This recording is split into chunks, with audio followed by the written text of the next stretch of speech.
ತುಷ್ಟೀಕರಣದ politics ಅಂತ city Ravi ಹೇಳ್ತಾ ಇದ್ರೆ, ಈ ಕಡೆಗೆ BY ವಿಜೇಂದ್ರ ಇನ್ನೊಂದು ವ್ಯಾಖ್ಯಾನ ಕೊಡ್ತಾ ಇದ್ದಾರೆ. ಅವ್ರು ಏನು ಹೇಳ್ತಿದ್ದಾರೆ ಅಂದ್ರೆ, ಡೈವರ್ಟ್ ಮಾಡೋದಕ್ಕೆ ಅಂತ ಈ ವಿಚಾರವನ್ನ ಎಳೆದು ತರಲಾಗ್ತಾ ಇದೆ ಅಂತ ವಿಜೇಂದ್ರ ವಾಗ್ದಾಳಿ ನಡೆಸಿದ್ದಾರೆ. ಡೈವರ್ಟ್ ಮಾಡೋದ್ರಲ್ಲಿ ಕಾಂಗ್ರೆಸ್ಸಿಗರು ನಿಸ್ಸೀಮರು, ನಾವು ಇದಕ್ಕೆ ಅವಕಾಶ ಮಾಡಿಕೊಡಲ್ಲ, ಕಾಂಗ್ರೆಸ್ ಸರ್ಕಾರದ ವಿರುದ್ಧ ಈ ವಿಚಾರವಾಗಿ ಚಾಟಿ ಬೀಸ್ತೇವೆ ಅಂತ ಪಬ್ಲಿಕ್ ಟಿವಿ ಜೊತೆಗೆ BY ವಿಜೇಂದ್ರ ಮಾತನಾಡಿದ್ದಾರೆ.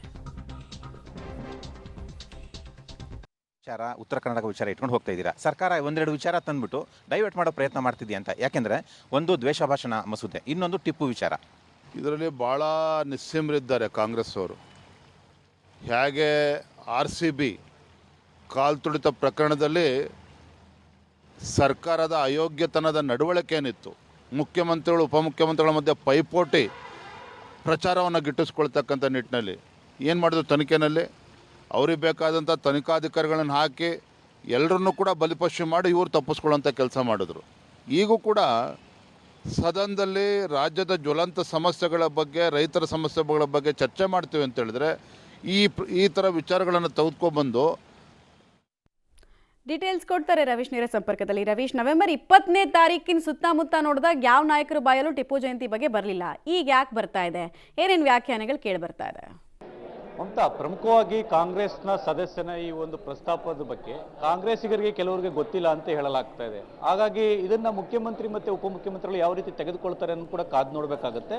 ಯಾಕೆಂದರೆ ಇವತ್ತು ಗಮನ ಸೆಳೆಯುವ ಸೂಚನೆ ಕಾರ್ಯಕಲಾಪದ ಒಂದು ಕಾರ್ಯಸೂಚಿಯಲ್ಲೂ ಕೂಡ ಒಂದು ರೀತಿಯಲ್ಲಿ ಅದನ್ನು ಉಲ್ಲೇಖ ಮಾಡಿದರೆ ಅದನ್ನು ಪ್ರಸ್ತಾಪ ಮಾಡೋದಕ್ಕೆ.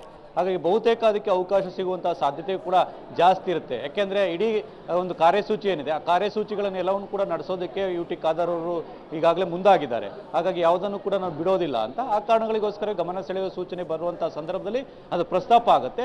ಸ್ವತಃ ಅದಕ್ಕೆ ಮುಖ್ಯಮಂತ್ರಿಗಳು ಉತ್ತರವನ್ನು ಕೊಡಬೇಕಾಗಿದೆ. ಹಾಗಾಗಿ ಮುಖ್ಯಮಂತ್ರಿಗಳು ಯಾವ ನಿಲುವನ್ನು ಪ್ರದರ್ಶನ ಮಾಡ್ತಾರೆ ಅನ್ನೋ ಕೂಡ ಕಾದು ನೋಡಬೇಕು.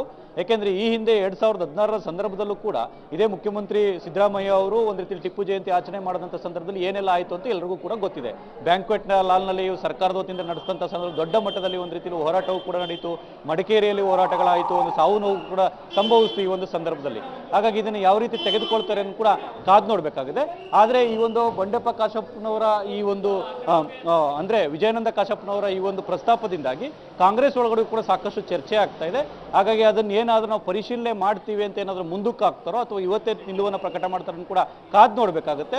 ಯಾಕೆಂದರೆ ಕಾಂಗ್ರೆಸ್ ಶಾಸಕಾಂಗ ಪಕ್ಷದ ಸಭೆಯೂ ಕೂಡ ಇವತ್ತು ಇರ್ತಕ್ಕಂಥ ಹಿನ್ನೆಲೆಯಲ್ಲಿ ಆ ಒಂದು ಸಭೆಯಲ್ಲೂ ಕೂಡ ಇದನ್ನು ಪ್ರಸ್ತಾಪ ಮಾಡುವಂಥ ಸಾಧ್ಯತೆ ಇರುತ್ತೆ. ಹಾಗೆ ಒಟ್ಟಾರೆಯಾಗಿ ವಿಜಯಾನಂದ ಕಾಶಪ್ಪನವರ ಈ ಒಂದು ಪ್ರಸ್ತಾಪಕ್ಕೆ ಕಾರಣಗಳು ಏನು ಅನ್ನೋದು ಕೂಡ ಗೊತ್ತಾಗಬೇಕಾಗುತ್ತೆ. ಈ ಒಂದು ವಿಚಾರದಲ್ಲಿ BJP ಈಗಾಗಲೇ ಆಕ್ರೋಶವನ್ನು ಕೂಡ ವ್ಯಕ್ತಪಡಿಸ್ತಾ ಇರ್ತಕ್ಕಂಥದ್ದು, ಎಲ್ಲ ಒಂದು ಕಡೆ ಡೈವರ್ಟ್ ಮಾಡುವ ತಂತ್ರ ಇದು ಅಂತ ಕೂಡ ಅವರು ಒಂದು ರೀತಿಯಲ್ಲಿ ಆರೋಪವನ್ನು ಮಾಡ್ತಾ ಇದ್ದಾರೆ. ಸಹಜವಾಗಿ ಏನಾದರೂ ಇದನ್ನ ಜಾರಿಗೆ ಒಂದು ರೀತಿಯಲ್ಲಿ ತರ್ತೀವಿ ಅಂತಾದ್ರೆ ಖಂಡಿತವಾಗಿ ಕೂಡ ದೊಡ್ಡ ಮಟ್ಟದ ಹೋರಾಟ ಆಗ್ಬೋದು. ಹಾಗಾಗಿ ಏನ್ ಮಾಡುತ್ತೆ ಸರ್ಕಾರ ಕಾದು ನೋಡಬೇಕು. Mamata. Right, thank you Ravish ತಮ್ಮ ಎಲ್ಲ ಮಾಹಿತಿಗಾಗಿ.